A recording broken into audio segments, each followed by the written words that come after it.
All right, so Sean Strickland, the middleweight title challenger who goes up against Dricus Du Plessis very, very soon in Sydney, Australia, has issued a challenge to Dricus. He basically said, don't be a stand and bang, fight like a man. I'm gonna need you to stand up, not go to your knees, and we're gonna need to strike like men. He said, and here's the quote, he said, listen, Dutchman. And yes, the reason he calls him a Dutchman is because the Dutch first settled in South Africa. In 1652, the Dutch East India Company established the settlement at Table Bay, which is now Cape Town. And Cape Town is one of the most dangerous places on earth. I know because I shot an episode of the show Warrior there. So what are you going to do about it? And I had some guys pull up and put a gun to my head and tell me to get in the car, get in the car. I thought I was going to die, okay? And the whole story is on my YouTube channel. Just search it. I absolutely shit my pants. And let me tell you, Cape Town is not a place full of pussies. South Africa is not a place full of people that won't stand and bang and fight like a man. But this is what Strickland had to say. He said, listen, Dutchman, I'm going to need you to be a man. And I'm going to need you to stand and not go to your knees. And I'm going to need you to strike like a man. I know you like to wrestle. I know you like to choke people out and do something, dude. But I'll make a pact with you. You make a pact with me that we stand up like men and settle this shit like men. Okay? So basically playing with the emotions of Dricus Du Plessis, trying to lure him into a trap, trying to say, hey, just stand with me. Don't worry about the wrestling. Be a man, stand there and prove that you can beat me on the feet, because that's how a real man fights. And yes, maybe if it was boxing, that'd be the case. If that was kickboxing, that would be the case. But don't tell me that Islam Makhachev, who wrestles the shit out of everybody, isn't a real man, okay? Because he is. But I know what Sean's doing, because he wants to win the fight. He wants to be the champion again. And because, let's be honest, a lot of the time, Sean Strickland is just getting through his day. He's not thinking it through. There's not some massive game plan. He's not playing some psychological warfare on him. He's just saying the first thing that comes out of his mouth. And he's probably like, look, yeah, listen, stand and bang like a man, stand and trade, fight like we're supposed to do, the old school way. Let's stand up and just go for it, dick to dick, nipple to nipple. He likes to fight, and he's a hell of a fight. You know what that means? We're going to be dick to dick, nipple to nipple in that range. Fighting, bro. But this is a mixed martial arts contest. It's not kickboxing, it's not boxing, it's not even Thai boxing or Taekwondo. No, mixed martial arts. And of course, the wrestling in the first fight, that was the difference. That's what put Sean Strickland on his back. That's what probably caused the judges to give it to Dricus Du Plessis. It was a really close fight, but Dricus was the one going forward. He was the one throwing the big, wild, aggressive shots, and he was the one hitting the takedowns. Sure enough, Sean Strickland got back to his feet very, very well, okay? Every time. I don't think Dricus really had too much control time. Of course, Dricus took down Israel Adesanya in the next fight and choked him out in the fourth round. That's what he's trying to do, okay? And don't tell me that's not fighting like a man. But of course, the middleweight champ did respond. Of course, he's seen this, and he said, there are no pacts between lions and men. That's a great reference for somebody from South Africa to use, okay? Talking about lions and men. Dricus is the lion. Sean is the man. And he would say that. He'd agree with that. Yeah, goddamn.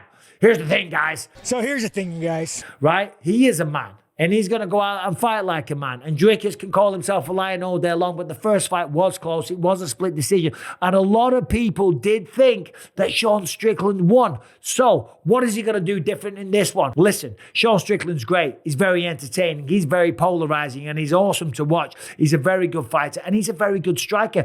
But Sean can grapple with the best of them as well. And I believe in this fight that Sean Strickland, he's putting a little red herring out there. He's trying to set a trap on Dricus, because Sean is probably going to be the one shooting for takedowns himself. I've heard reports that in the gym he goes out there and out wrestles Magomed Ankalaev. I've trained with him myself, and I know how good his jiu-jitsu is, okay? It's very underrated. We never get to see it. He works on it tirelessly in the gym, okay? Eric Nixit was talking about it recently. They're going to do a lot of things differently in this fight. Just what you said earlier. We see Sean Strickland in the gym out wrestling and out grappling damn near every person he goes with, but doesn't utilize that as a tool. So in the moments that we were taking down with Dricus, he hit a switch. Bro, take the switch and get on top. Don't disengage. Let's get some ride time ourselves, and let's get some damage back. Let's get some ride time on our end. So let's be a little bit more offensive when it comes to our style of wrestling as well. Dricus is taking you down and trying to hold you down, and you're working your get up, hitting your switch. Dude, let's go and get our own. Let's get on top and let's get some of these new 12 to 6s in. And let's get these elbows in and get some damage off, you know? And wrestling is going to be one of them. So Sean Strickland, yeah, he's going to walk out. He's going to use the jab. He's going to throw right hands. He's going to throw the push kicks. But he's also going to wrestle. So he's playing a little bit of a mind game here with Dricus Du Plessis. Or maybe he's just saying the first thing that comes out of his mouth. Either way, Sean Strickland is under a little bit of pressure here. Because, okay, he lost the fight to Dricus. It was a close one. He bitched about it, he moaned about it, he whined about it. He felt that he was robbed on the judges' scorecards. He wasn't robbed. It was a close fight. You can make an argument both ways, but to call it a robbery is insane. I personally went on the side of Dricus Du Plessis, but I will hear out arguments for why Sean Strickland won. I don't think there's necessarily a right or wrong. However, I do believe the octagon control, the takedowns, the bigger landing shots, the big swinging, marauding lefts and rights that he was throwing, and the damage that he did, combined with the takedowns, that's why he won the fight. Sure, Sean's got a nice piercing, smart jab. Okay, busts up the nose, waters the eyes, discombobulates his opponents. But it's not the big show-stealing moments that referees remember when they're weighing up who won a round. Okay, let's remember damage. Damage is the number one thing. There is 3 Ds when it comes to scoring a fight, according to the judging criteria. Damage, duration, and dominance. Were you dominant in the round? Who scored the most damage? And who had the duration of that as well? Most of those things probably went to Dricus Du Plessis. Although Sean did plenty of damage with his jab, but it's not the show-stealing moments. Either way, we know that we're in for a good one. Sean Strickland versus Dricus Du Plessis going down in Sydney. Last time he was there, he had the people of Sydney eating out of the palm of his hand. Let's fucking go! God damn, you guys are awesome. Then you know when Sean Strickland steps up there at the press conference, it's going to be fun. It's going to be must-see TV. No man that beats off the cartoons is going to beat me. Calm down. Calm down. And Dricus Du Plessis, he's not afraid to talk a little bit of shit either. Every childhood memory you have is going to come back. I can't make a pick in this fight because I'm going to be there commentating. I'm going to do an interview with Sean Strickland, though. I'm going to do an interview with Dricus Du Plessis. So I'm going to hear what both of them have to say. But I guarantee you, the press conference will be awesome. The fight itself will be fireworks. And here's why I think that Sean Strickland's under a bit of pressure. Because, yes, he was the champion when he beat Israel. Then he lost it to Dricus. He beat Paulo Costa, and now he's back. Okay? And title shots, 2 out of 3 fights, they're hard to come by, okay? If he loses this one, then he can forget about title aspirations for the near future. I'm not saying that he's done. I'm not saying that the future of his career rests on this fight. That wouldn't be fair.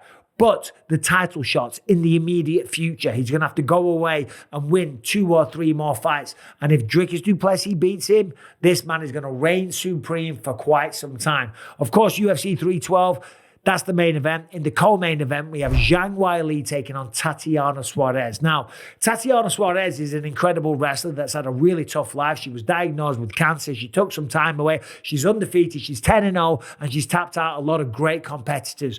Zhang Weili, on the flip side, this woman is phenomenal. We know about the skills that she has, the mental toughness that she has, the power that she has in the hands, and the wrestling prowess, the cardio, the stamina. You put it all together, she's a tough woman to beat. However, I did say that I could see Tatiana Suarez being a 2-weight division champion at some point in the future. Will she beat Zhang Weili? I don't know about that one. That's a tough one. Let me know what you think about it in the comment section. And let me know what you think about Sean Strickland. Do you honestly believe that he's going to stand and bang?